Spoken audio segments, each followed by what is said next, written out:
a lot of people on wheelchairs and other people that receive other DME equipment are like, "Oh God, no, Nick, don't say that." I'm here to speak up, speak out, and speak loud, and this is it. This is what needs to be spoke up about, and this is what we need to speak out about, and this is what we need to speak loud about. And if those of us in the disabled community that are affected by it every day don't speak up and speak out and speak loud about it, nothing is going to change. Welcome to the Nick Speaks podcast, where we speak up, speak out, and speak loud for the disabled community. Tune in every Tuesday, and don't forget to subscribe. And now your host, Nicolas Comstock. Hi, everybody. Welcome to this brand new episode of the Nick Speaks podcast, the podcast dedicated to the disabled community, where we speak up, speak out, and speak loud about the issues that matter to the disabled the most. I am your host, Nick Comstock. You guys, thank you so much for joining me on this Tuesday. I hope your Tuesday morning or your Tuesday afternoon is getting off to a great start. Or if you're winding down with me, I hope your Tuesday evening is going well. Whenever you're listening to this, I hope you're having a great day. You guys, I am so glad to be with you today. Today you're stuck with me. I don't have a guest, but I hear a lot of you love my monologues, so it's a lucky day for you. You guys, I gotta be honest with you about something. I am really, really frustrated. I'm gonna take you through a situation that I have been going through since September of 2025. Maybe a little later, a little sooner. I know it's around fall of last year. I've mentioned it briefly here on the program in past episodes. Don't ask me what the episode numbers are because I don't remember. But I'm going to talk about it in depth today. So back in the fall of 2025, I went in to the Martha Morehouse Wheelchair Clinic, which is in Columbus, Ohio. And I have a therapist that is assigned to me that helps me with things on my chair, recommends what the APT reps need to do, all that type of stuff. She can recommend equipment for me, which is what she did last fall. For protection reasons and privacy reasons, I'm not going to mention the therapist's name because none of this is her fault. But anyway, last fall, I went into her and I said, I need a portable electric Hoyer lift because I'm not able to go to medical appointments. I'm starting to pick up travel with speaking engagements, and I need a portable electric Hoyer lift that I can go to, that I can use in the community. And she said, I have the perfect one for you. And she showed me the Smart Mo 150 portable patient electric lift. And it's this lift that folds down. You could put it in the trunk of your van. It is one of the lightest on the market from the research that I've done. And it's the best on the market from a couple different people that I've talked to, including one of our past guests, Rico Segovia from the Wheelchair Roundtable podcast. Shout out to Rico. And so I've had a couple different people tell me, look, this is the best lift on the market. Yes, this would be perfect for you. My therapist at the wheelchair clinic said, here's the problem. You're probably not going to be able to get it because most DME providers, even though that the Mo Smart 150 portable patient lift is a covered item by Medicaid, most DME providers are not going to purchase the item because the reimbursement rate that they receive from Medicaid is way too low. So the company is going to lose money on it. Now, I understand that companies are in business to make money. They're not in business to lose money. I understand that. At the same time, however, when you sign up to provide and you say, we will be a company that will potentially provide this covered item, you cannot turn it down just because the Medicaid reimbursement rates are too low. This is what I'm being told from people who work in Medicaid, and I've made other posts about this on social media, and I actually got hundreds of responses from across the country when I posted about this on Facebook a couple months ago. So, in the county where I live here in Columbus, my case manager said to me, he called every DME company in the county where I live in Columbus and said, will you order this Mo Smart 150 portable patient lift? And they said no because of the Medicaid reimbursement rates. Well, like I've said, I've been told that a Medicaid DME provider is not allowed to say that. If the item is a covered item, they're not allowed to say we won't provide it because of the Medicaid reimbursement rate. They can say we don't have that particular item. We don't deal with that particular item, but they cannot simply say we don't purchase this item because of the Medicaid reimbursement rate, which is what all of the DME companies in my county here in Columbus, Ohio, and in another county in Richland County, which is about an hour north from where I am, said the same thing. The Medicaid reimbursement rates are too low. We're not gonna pay for this because of the Medicaid reimbursement rates. So I finally got sick of doing this. And I've been going round and round and round with a bunch of emails to a bunch of different people. And the response that I got from the folks in Columbus that are helping me deal with this is keep calling DME providers until you get one that's willing to do it. Well, uh, that's not a viable solution. So I called somebody down in Medicaid that I know, and they said, this is the thing that pisses me off. I called them probably about a month or two ago now.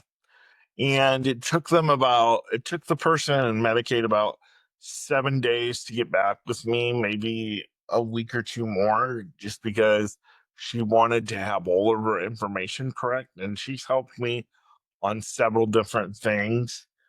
Um, so she called me back and she said, Nick, all these companies need to do, all the DME provider needs to do is ask for a PA, which is a pre-authorization.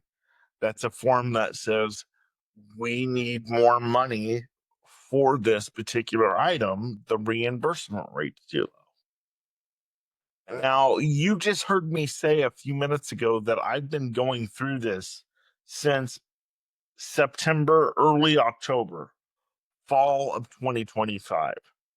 I've just found out probably within the last month or two, after going round and round and making posts on Facebook, that all the DME company had to do was ask for a PA, prior authorization, or maybe pre-authorization. I may be saying it wrong. But those of you that are in Medicaid and ask for what they call a PA know what a PA is. And the fact that this is all that had to be done is ridiculous. And the people that deal with PAs on a regular basis know that that is all that has had to be done, because I'm sure they ask for PAs on a regular basis. But the problem is they probably don't want to do PAs because that means it's extra paperwork. So then people like me who need the equipment in order to have a full medical exam, go out on work trips, which I know Medicaid won't pay for an item to go out on a work trip. That's why we have to show that there's medical necessity, and there is, because even though medical offices are supposed to have wire lifts, they do not, and they do not have the proper equipment to transfer somebody like me in a wheelchair. So it's important for someone like me to have a portable lift on hand at all times. And for those of you that just say, well, you could use a crank lift, here's my question. Why is everything that a person with a disability needs considered a luxury? I think I've asked this question before, but I don't know who the hell is in Medicaid that literally looks at these pre-authorizations and these orders and says, "Oh no, they don't need this. It's a luxury. They can get along without it. We can do the cheaper option." But they never take a look at the person's case. They never talk to the person. They never talk to the family members to see what those family members and what that individual goes through on a daily basis.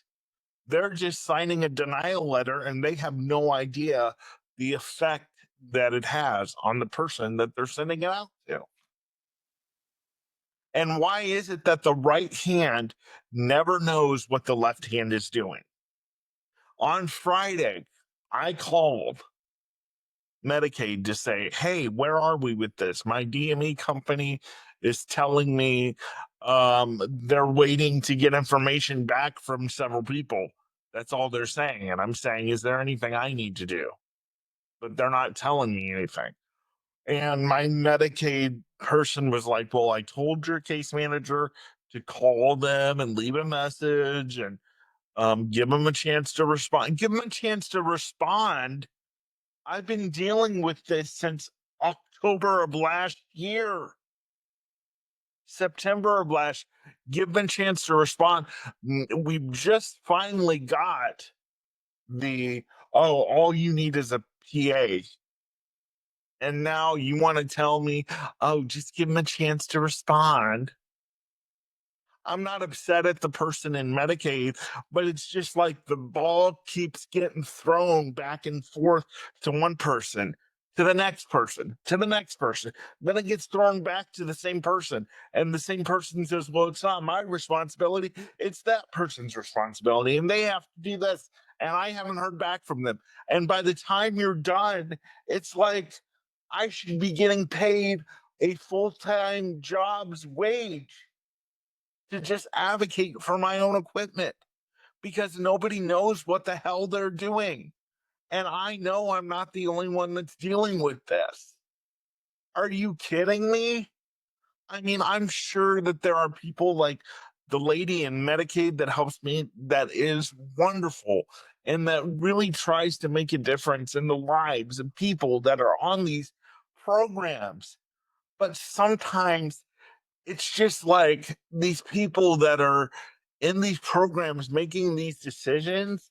It's almost like they get joy out of making us tangle up in all the red tape nonsense. And do they know the stress? Do they know the sleepless nights that they are putting people like me through, that they are putting families through? I was diagnosed with sleep apnea last year. I was at a facility getting cared for. And to be honest with you, if my caregiver wouldn't have been there, I would have fallen because they did not have the proper equipment to do the transfer. And plus, they said, we're not allowed to help you transfer. So if I would not have brought my caregiver, I would have been screwed.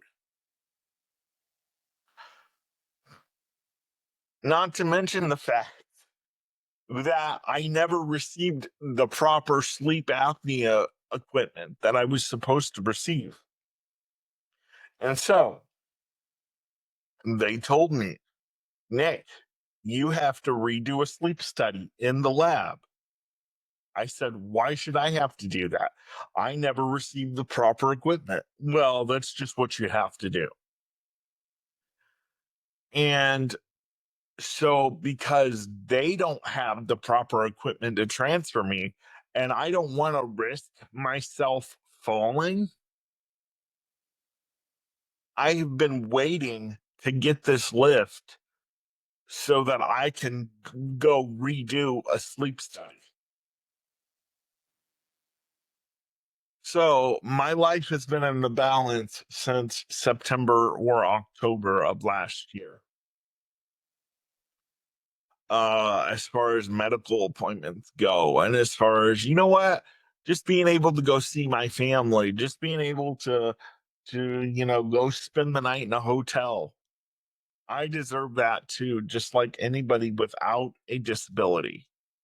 And I don't understand why our government doesn't understand that. It's been 36 years this July that the ADA was put in place, the Americans with Disabilities Act, and it hasn't been updated. I think it's high time that it be updated to say that medical equipment such as Hoyer lifts are medical necessities, not only for medical appointments, but so that people with disabilities can get outside of their four walls and live their life.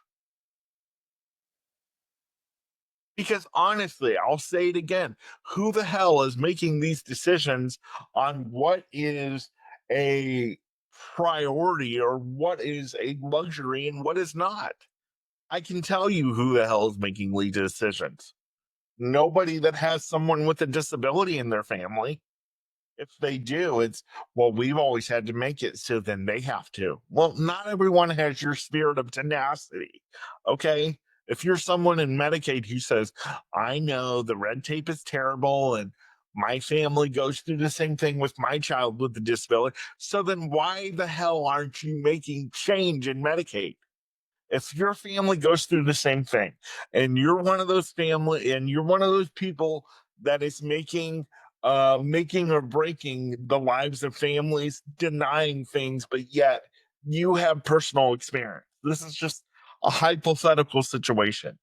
If you're in the same situation I am, or another listener is in, and you're in Medicaid and you are at the powers that be that can make the decision on whether we deny or approve something, why the hell aren't you making changes to remove the ridiculous red tape? I can tell you why. Because once you get in a position of power and money gets put in your pocket, money talks, as they say. And that's why these systems stay the same that they are, because too many people don't want to get the money taken out of their back pockets that they were stuffed with in order to get this position.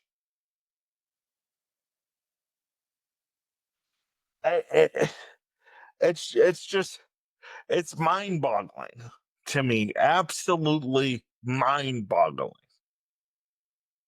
You know, my county here in Columbus, other counties.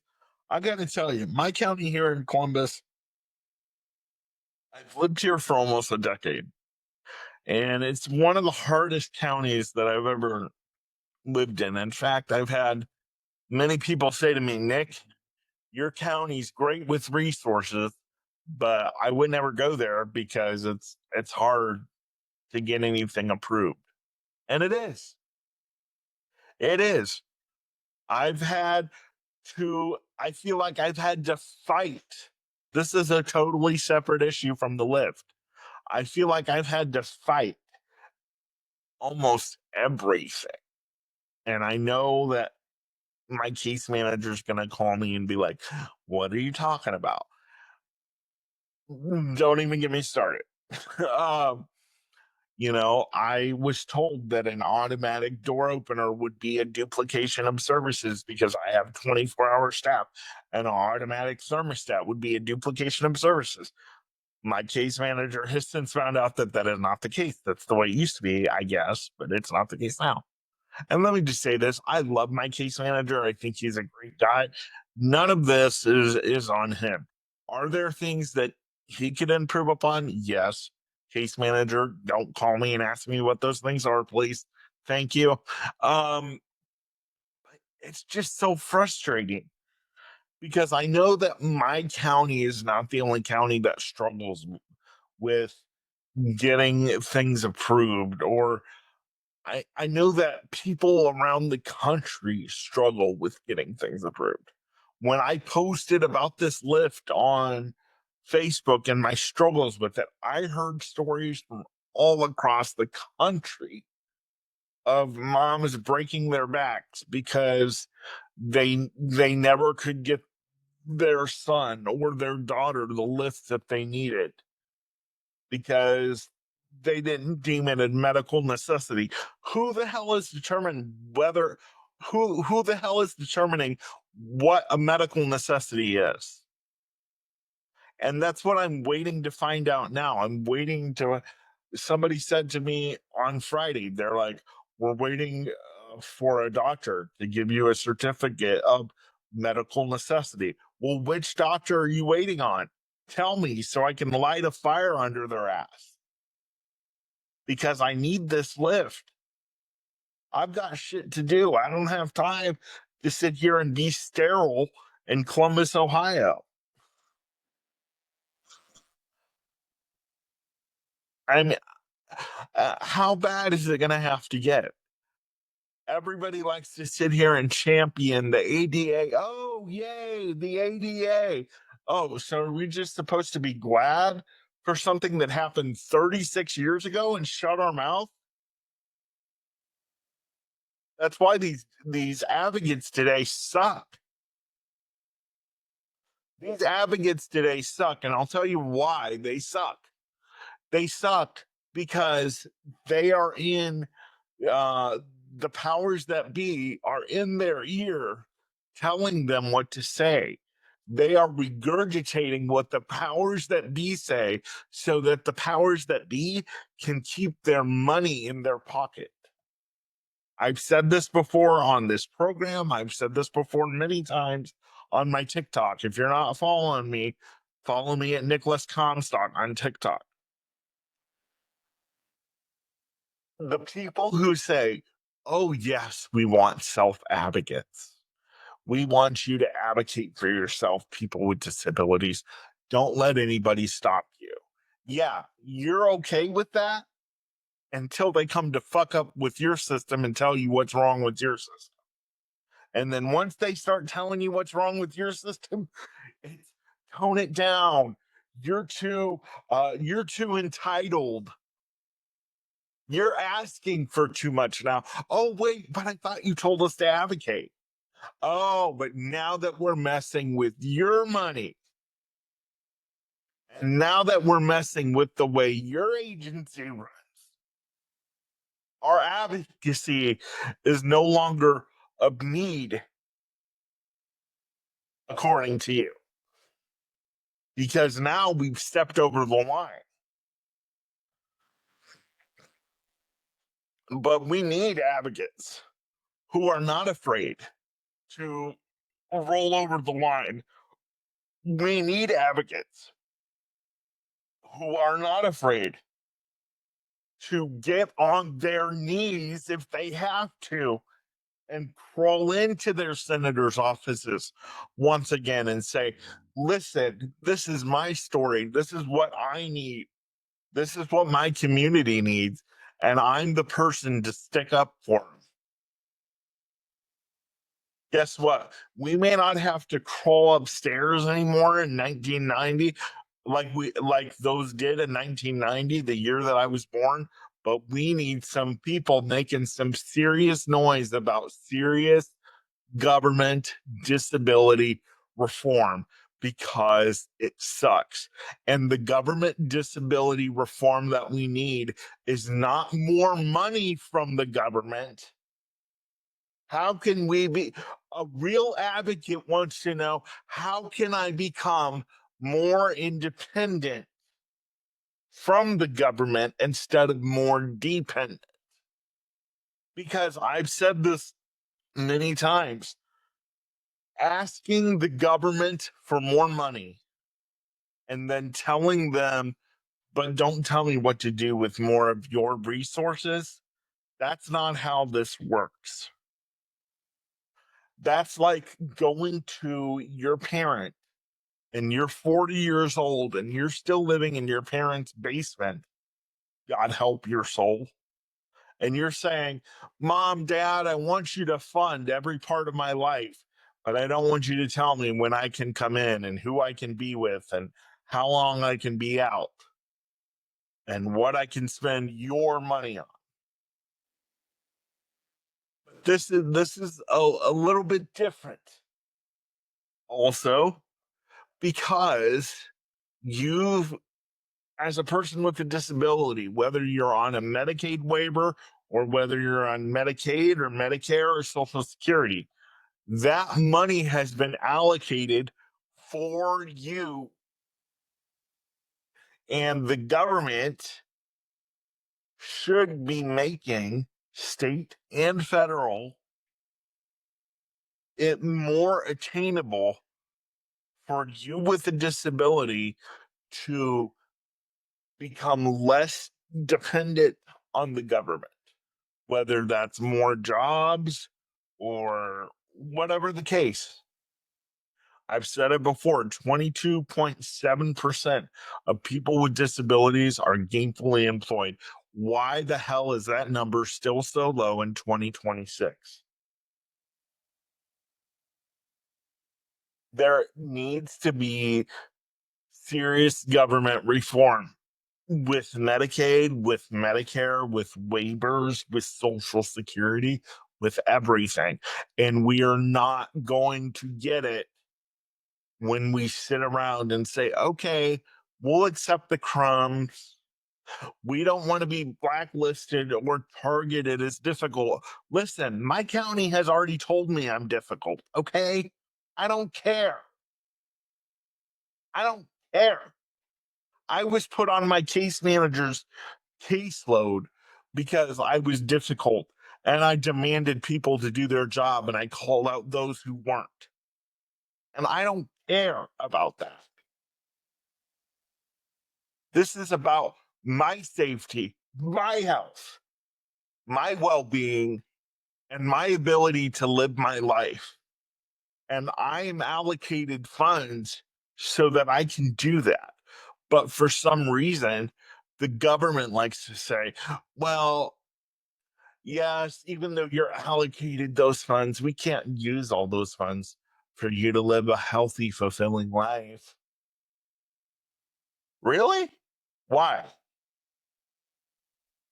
I mean, because I thought everybody deserved the American dream.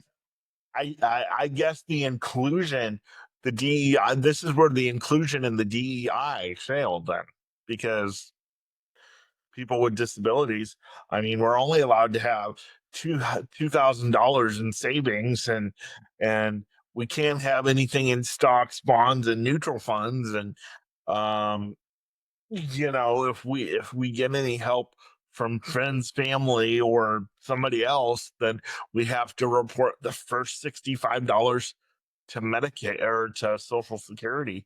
Are you kidding me? Like, well, you have a stable account. You do know that they're starting to ask about that too, right? So, by the way, I don't have a stable account because it's not fluid. Let me tell you something else that I found out on Friday, and I'm going to do a little bit of digging into it because I just found out I had lunch with a friend on Friday, and hopefully Social Security doesn't come after me because They bought me lunch. They may consider that an asset. I don't know. Um, but I had lunch with a friend on Friday, and they were telling me that Medicaid is working. They're trying to change it where it has to be 10 years before you can get a wheelchair instead of 5, because 5 is the same way all across the country. 5 years you can get a brand new wheelchair. I'm actually going to get a new wheelchair this year, but they want to change it so it's 10 years. Really? How is that fair? Because there are a lot of people who lease their cars and they get a new car every 2 years.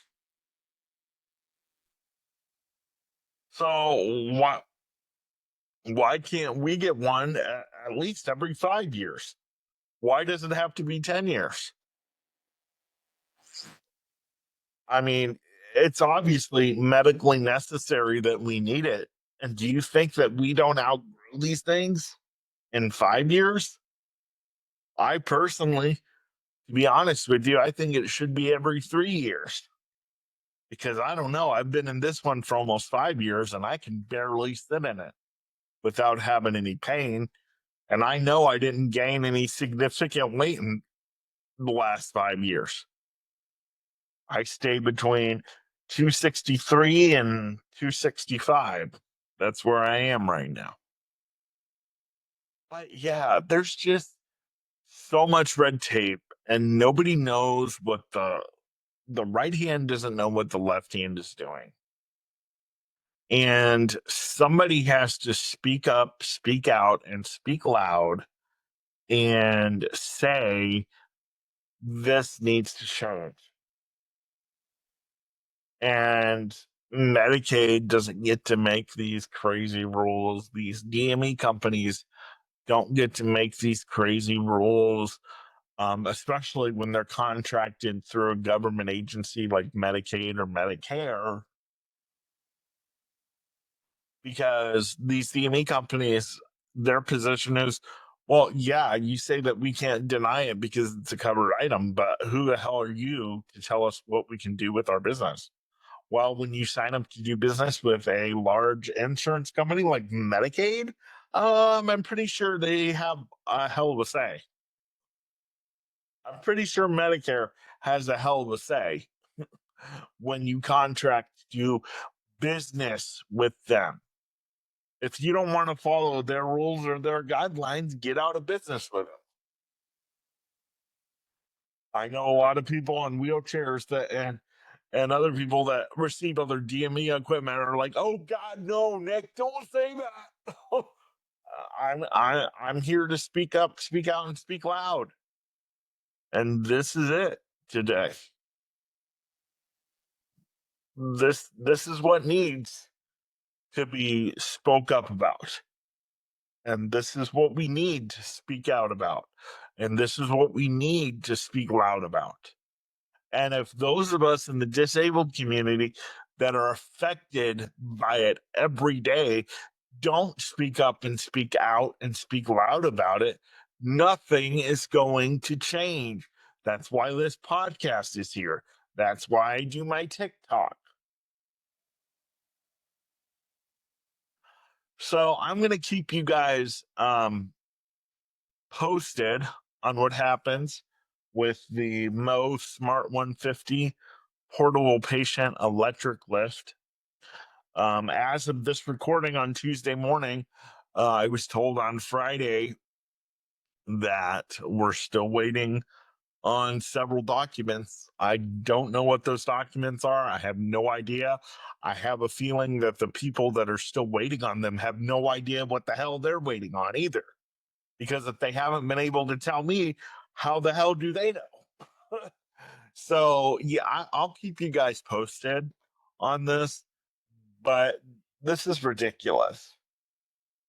A covered item should not have to be given a prior authorization, a PA, in order to be approved for a client. And if Medicaid needs to change their reimbursement rates, Great. Somebody come on here that's a DME provider and tell me what the Medicaid reimbursement rate is for a Mo Smart 150 portable patient lift.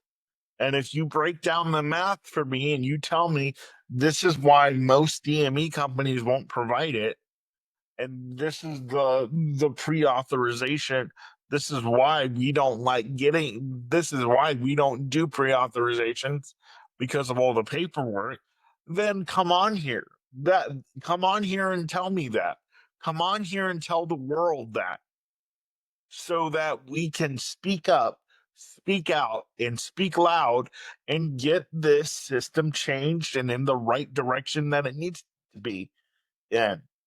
The system is not going to be perfect, not in my lifetime, but I for sure as hell am going to try I'm for sure as hell going to try to make it as better as I can, better than the way it was before I came into it.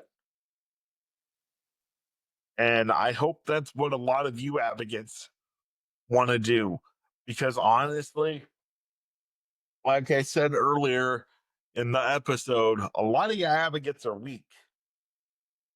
And I'm just going to tell you, and your parents, because you listen to what the powers that be that are in your ear, and you're probably only with the powers that be so that it makes them look good. They actually don't really give a care about what you're advocating about.